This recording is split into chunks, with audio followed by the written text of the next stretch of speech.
Dragons, the word itself conjures images of immense creatures, fire-breathing beasts that soar through the skies, their wings stretching across entire landscapes. These legendary creatures have gripped human imagination for millennia, becoming symbols of power, mystery, and wonder. But why do we love dragons so much?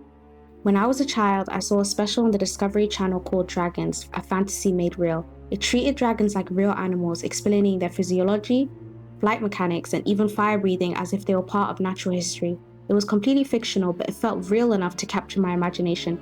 That's probably where it all started for me, the idea that dragons could be real. But even beyond that show, I started noticing something strange. Dragons weren't just fantasy creatures in one story or place, they showed up everywhere. In ancient myths, medieval legends, anime, novels, blockbuster films, across cultures and continents, even across genres, dragons kept coming back. So why are we so obsessed with them?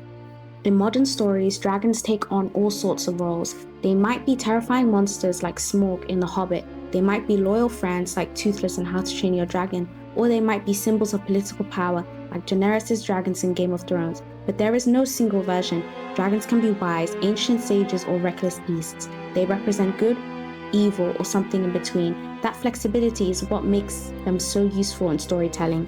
Long before movies, dragons appeared in ancient myth. In Mesopotamian myth, Tiamat is a dragon or sea serpent representing primordial chaos. In the Epic of Gilgamesh, the hero fights a proto-draconic forest guardian. In Egyptian and Babylonian art, we often see snake-like creatures that blend snakes, lions, and birds, an early attempt at describing the indescribable. These early dragons were often associated with danger and the unknown. They lived at the edge of the world or in guarded, sacred spaces. To defeat a dragon was to bring order out of chaos. There are also practical explanations. Some anthropologists think that early humans may have found large fossils from dinosaurs or mammoths and imagined them as dragons. With no scientific framework to explain massive bones and skulls, the natural response might have been myth-making. Others, such as David E. Jones, suggest that dragons may represent a kind of evolutionary memory, a blend of things we're wired to fear: snakes, large predators, fires. So the idea of a dragon isn't just imaginative, it's instinctive. The most famous depictions of dragons in recent media is of course the famous How to Train Your Dragon. In the How to Train Your Dragon, the idea is simple: humans fear what they don't understand. The story follows Hiccup, who injures a dragon, Toothless, and then realizes that dragons aren't mindless killers, they're intelligent, social, and capable of trust. He begins to question the traditions of his Viking tribe, and the cycle of violence begins to break. But it's worth noting that that's just the movie version. In the original books by Cressida Clow, dragons are even more complex. They're fully sentient, they have names, a language, Dragonese, and their own culture. But in that world, Vikings enslaved them. Hiccup is one of the only few who learns to speak with them, understand their language, and eventually help liberate them.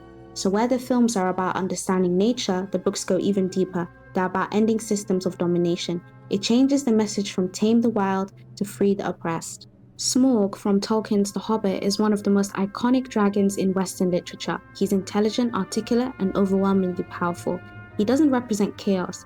He represents a mirror for human greed. Smaug holds gold not because he needs it, but because it's his. He sleeps beneath it, surrounds himself with it, and becomes one with it. Tolkien, a scholar of myth, likely drew on older European dragon tropes: the gold-hoarding dragon, the dragon slayed by the righteous hero, and the creature whose downfall is caused by its own arrogance. Smaug isn't misunderstood, he's exactly what he seems: a symbol of obsession, isolation, and unchecked desire. In the Game of Thrones, dragons represent many things. On the surface, they're symbols of Targaryen legacy. Daenerys uses them to reclaim her heritage and challenge corrupt systems. They are, in many ways, her only real power. But zoom out and there's something more uncomfortable at play. Daenerys frees cities like Meereen and Astapor, often arriving with overwhelming force and imposing her own values. The dragons enable that. They burn slave masters, but they also burn infrastructure, armies, and cities. Some may have interpreted this arc as a critique of Western interventionism or even colonial power. Daenerys wants to help, but she comes from outside with fire and violence, and often leaves behind unintended consequences.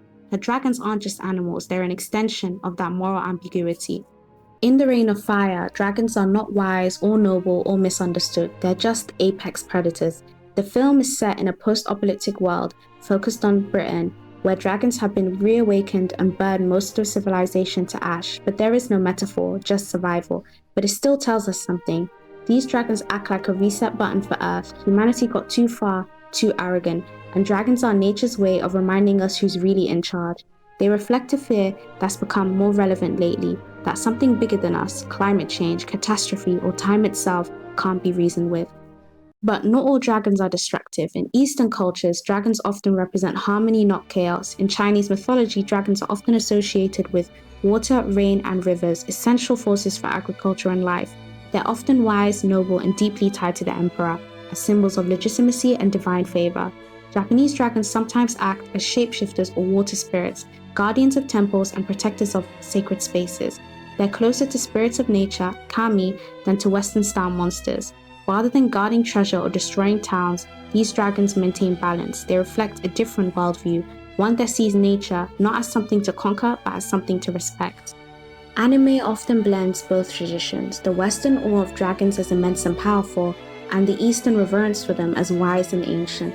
In Dragon Ball Z, Shenron is a wish-granting dragon who only appears when all 7 of the Dragon Balls are gathered. He's not a threat or a villain. He's a cosmic mediator, more like a genie or a guardian spirit than a monster. He listens, grants a wish, and vanishes, leaving behind mystery instead of fear. We see something similar in Spirited Away, where the dragon Haku is not just a dragon, but also a river spirit. He's elegant, serene, powerful, and yet vulnerable. His dragon form is long and sinuous, much like the traditional Eastern dragons, and his connection to Chihiro is emotional and symbolic. Haku isn't feared, he's misunderstood, forgotten, and ultimately remembered. His story is about identity, memory, and healing, themes far removed from the fire-breathing destroyers of Western lore. These dragons don't dominate with brute force. They move with grace, carrying with them a sense of wisdom, melancholy, and the sacred. That's what makes anime's approach to dragons so unique. They're not monsters, they're metaphors for nature, mercy, and the unseen forces that shape the world. So why do we keep returning to dragons? Part of it might be the sheer scale of them. They're bigger than life, powerful in ways that don't fit our rules, but it's just not that. Dragons let us project what we're curious about or even afraid of. Power, yes, but also difference, control, and change. Sometimes they're the enemy, sometimes they're family. To me, dragons represent the line of between what we know and what we wonder about. They're ancient, impossible creatures, but we keep finding new ways to tell stories about them. Whether they're symbols of colonization, freedom, nature, or misunderstood animals, they adapt with us. That's probably why we still care. Dragons change depending on who's telling the story, and that makes them feel real in a way. If you like this video, please subscribe and like for more videos like this.